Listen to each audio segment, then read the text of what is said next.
Hello అండి, welcome to our channel. ఈరోజైతే ఒక ట్రిక్ అయితే చెప్పబోతున్నానండి. ఒక కస్టమర్ ఒక ఓల్డ్ బ్లౌజ్ ఇచ్చారు.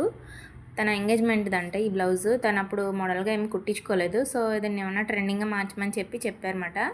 నేనైతే ఈ విధంగా బ్యాక్ కీ హోల్ లాగా అయితే ఇద్దామని చెప్పి మార్క్ చేసేసాను. ఈ విధంగా ఒక మార్క్ చేసుకున్న బక్రం పేపర్‌ని అయితే క్లాత్ మీద పెట్టేసి అటాచ్ చేసేసి ఈ విధంగా డైరెక్ట్ బ్లౌజ్ మీద పెట్టేసి ఒక రౌండ్ షేప్ అయితే ఇచ్చుకున్నానండి.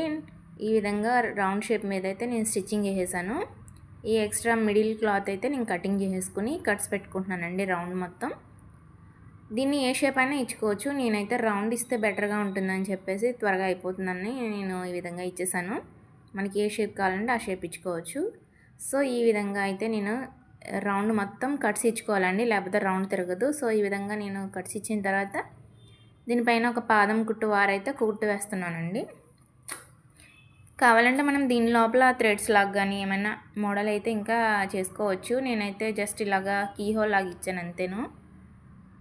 ఈ విధంగా పై కుట్టేసేసుకున్న తర్వాత లోపల ఉన్న ఎక్స్ట్రా క్లాత్ అయితే మాత్రం మనం హ్యాండ్ వర్క్ అయితే చేసుకోవాల్సి ఉంటుందండి నీడిల్ తోటి. ఇలా మిషన్ కుట్టేస్తే బయటికి కనిపిస్తుంది కదా, అలా కుట్టకుండా. సో, ఫైనల్లీ ఇదండి అవుట్పుట్. నార్మల్ బ్లౌజ్ అయితే ఈ విధంగా ట్రెండింగ్ బ్లౌజ్ లాగా అయితే క్రియేట్ అయిపోయింది. వీడియో కనుక నచ్చినట్టయితే లైక్ చేయండి, షేర్ చేయండి, నా ఛానల్ని సబ్స్క్రైబ్ చేయండి. Thanks for watching.